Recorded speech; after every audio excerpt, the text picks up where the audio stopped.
ಸಾಂದ್ರತೆ ನೋಡೋಣ. ಮೊಟ್ಟೆ ಸಾಂದ್ರತೆ ನೀರಿನ ಸಾಂದ್ರತೆಗಿಂತ ಜಾಸ್ತಿ ಇದ್ರೆ ಮೊಟ್ಟೆ ಮುಳುಗುತ್ತೆ, ಕಡಿಮೆ ಇದ್ರೆ ಮೊಟ್ಟೆ ತೇಲುತ್ತೆ. ಯಾಕಣ ಮೊಟ್ಟೆನ ನೀರಿಗೆ ಹಾಕ್ತಾ ಇದ್ದೀನಿ. ಮೊಟ್ಟೆ ಮುಳುಗಿದಾವೆ. ಎಸ್, ಇಲ್ಲಿಂದ ಹಿಡಿ, ಕೆಳಗಿಂದ ಹಿಡಿ. ಮೊಟ್ಟೆ ನೀರಿನಲ್ಲಿ ಮುಳುಗಿದಾವೆ. ಎಸ್, ಓಕೆ, ಸರಿನಾ? ಹಾಗಾದ್ರೆ ಯಾರ ಸಾಂದ್ರತೆ ಹೆಚ್ಚಿದೆ ಇಲ್ಲಿ? ಮೊಟ್ಟೆಯ ಸಾಂದ್ರತೆ ಹೆಚ್ಚಿದೆ. ನೀರಿನ ಸಾಂದ್ರತೆಗಿಂತ ಮೊಟ್ಟೆಯ ಸಾಂದ್ರತೆ ಹೆಚ್ಚಿರೋದ್ರಿಂದ ಮೊಟ್ಟೆ ನೀರಲ್ಲಿ ಮುಳುಗಿದೆ. ಈಗ ಸಮುದ್ರ ನೀರಲ್ಲಿ ಉಪ್ಪು ಜಾಸ್ತಿ ಇರುತ್ತಲ್ವಾ? ಈಗ ಸಮುದ್ರ ನೀರಿನಲ್ಲಿ ಮೊಟ್ಟೆ ಹಾಕಿದ್ರೆ ಏನಾಗುತ್ತೆ ನೋಡೋಣ. ಸಮುದ್ರಕ್ಕೆ ಹೋಗಕ್ಕಾಗಲ್ಲ. ಈಗ ಸಮುದ್ರ ನೀರು ನಾವು ಇಲ್ಲೇ ರೆಡಿ ಮಾಡೋಣ. ಓಕೆ, ಉಪ್ಪು ಹಾಕೋಣ. ಎಸ್, ಉಪ್ಪು ಹಾಕೋಣ. ಈಗ ಉಪ್ಪನ್ನ ಕಳ್ಬೇಕು. ಕರೆಕ್ಟ್? ಸಮುದ್ರ ನೀರು ಆಯ್ತಾ? ಈಗ ಸಮುದ್ರ ನೀರಂತ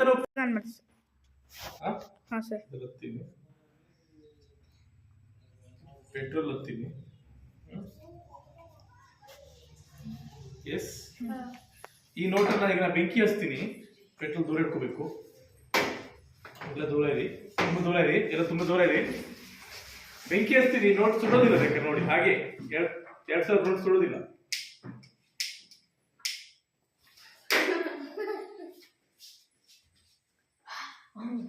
ಸುಡ್ತಾ? ಯಾಕೆ ಸುಡ್ಲಿಲ್ಲ?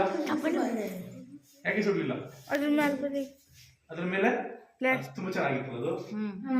ಅದ್ರ ಮೇಲೆ ನಮ್ಗೆ ನೀರಿತ್ತಲ್ವಾ, ಆ ನೀರ್ ಹಚ್ಕೊಂಡಿದ್ನಲ್ಲ, ಆ ನೀರಿನ ಮೇಲೆ ಪೆಟ್ರೋಲ್ ತೇಲ್ತಾ ಇತ್ತು. ಆದ್ರಿಂದ ಪೆಟ್ರೋಲಿಗೆ ಮಾತ್ರ ಬೆಂಕಿ ಬಿತ್ತು. 2000 ರೂಪಾಯಿ ನೋಟು ಸುಡ್ಲಿಲ್ಲ. ಜಾಸ್ತಿ ಇದ್ರೆ ಎಣ್ಣೆಗಿಂತ ಎಣ್ಣೆ ತೇಲುತ್ತೆ. ಅಕಸ್ಮಾತ್ ಎಣ್ಣೆ ಸಾಂದ್ರತೆ ನೀರಿಗಿಂತ ಜಾಸ್ತಿ ಇದ್ರೆ ಎಣ್ಣೆ ಮುಳುಗುತ್ತೆ. ಓಕೆ, ನೋಡೋಣ.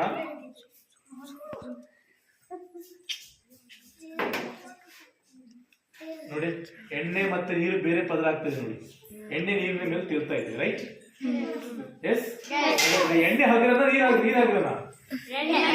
ನೀರಿಗಿಂತ ಎಣ್ಣೆ ಹಗುರ, ಅದ್ರ ಸಾಂದ್ರತೆ ಕಡಿಮೆ ಅಂತ. ಅದಕ್ಕೆ ನೀರಿನ ಮೇಲೆ ಎಣ್ಣೆ ತೇಲುತ್ತೆ. ನೀವು ಬೇಕಾದ್ರೆ ಮಿಕ್ಸ್ ಮಾಡಿ, ಮತ್ತೆ ಪುನಃ ಎಣ್ಣೆ ನೀರು ಮಿಕ್ಸ್ ಆಗಲ್ಲ. ಮತ್ತೆ ಸ್ವಲ್ಪ ಹೊತ್ತು ನಂತರ ನೋಡಿ, ಹಾಗೆ ಇಟ್ಟು ನೋಡಿ, ನಿಮ್ಗೆ ಎಣ್ಣೆ ಮೇಲೆ ಬಂದಿರುತ್ತೆ, ನೀರು ಮೇಲೆ ಬಂದಿರುತ್ತೆ. ಇವರಿಬ್ರು ಯಾವತ್ತೂ ಫ್ರೆಂಡ್ಸ್ ಆಗಲ್ಲ. ಇವರಿಬ್ರು ಯಾವಾಗ್ಲೂ ವೈರಿಗಳು. ಎಣ್ಣೆ ಮತ್ತೆ ನೀರು ಯಾವತ್ತೂ ಕೂಡ ಒಂದಾಗೋದಿಲ್ಲ ಅಂತ ಹೇಳ್ತಾರೆ ಅಲ್ವಾ? ಇಬ್ರು ನೋಡಿ, ಎಣ್ಣೆ ಬೇರೆ ಆಗ್ತದೆ, ನೀರು ಬೇರೆ ಆಗ್ತದೆ. ಸೊ ನೀರಿನ ಮೇಲೆ ಎಣ್ಣೆ ತೇಲ್ತಾ ಇದೆ ಅಂದ್ರೆ ಎಣ್ಣೆ ಸಾಂದ್ರತೆ ನೀರಿನ ಸಾಂದ್ರತೆ ತುಂಬಾ ಕಡಿಮೆ ಇದೆ. ಹಾಗಾದ್ರೆ ಇಷ್ಟು 3 ಪ್ರಯೋಗಗಳು ಏನ್ ತೋರಿಸ್ತೀರಿ? ಇದೆಲ್ಲ ಏನೋ ಮತ್ತೆ ಎಣ್ಣೆ ಮತ್ತೆ ನೀರು ಮಿಕ್ಸ್ ಆಗಿರೋದು, ಇದು ಸಾಂದ್ರತೆ. ವಸ್ತುಗಳ ಸಾಂದ್ರತೆ ಒಂದೇ ರೀತಿ ಇರುತ್ತಾ? ಬೇರೆ ಬೇರೆ ಆಗಿರುತ್ತೆ ಅಂತ. ಓಕೆ.